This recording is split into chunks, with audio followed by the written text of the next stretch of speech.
Hello and welcome to Is This Your Card? Today we're going to be looking at the Darnassus Aspirant. The Darnassus Aspirant is a 2/3 for 2 with a Battle Cry and Death Rattle that do basically similar things. The Battle Cry is that you gain a mana crystal, the Death Rattle is that you lose a mana crystal. The Darnassus Aspirant is made to take advantage of one of the Druid's main aspects, which is massive acceleration.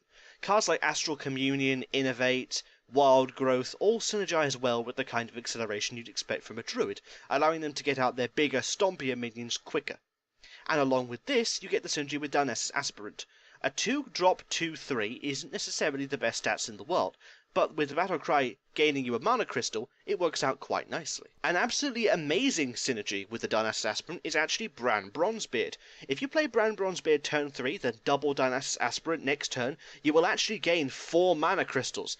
Even if your Darnassus Aspirants are destroyed, you will only lose 2, which means you've still permanently gained 2 mana crystals, which is the effective cost of 2 wild growths, giving you immense immediate value. However, do bear in mind that the Death Rattle will actually permanently affect your mana crystal pool even at 10 mana.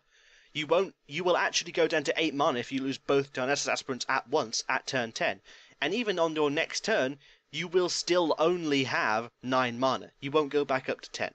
Though it seems a bit obvious, it can catch people out sometimes, because you don't generally expect to lose a huge amount of mana when you get to turn 10. Stat-wise though, the Darnassus Aspirant is pretty good. A 2-cost 2/3 puts it pretty high up there with a decent amount of cards, and its amazing Battle Cry effect, especially if you can keep it around on the board for at least a couple of turns, means it has excellent permeance as well. The card is stubborn, hard to remove, and decent value, especially if you can synergize it with something that really benefits Battle Cries.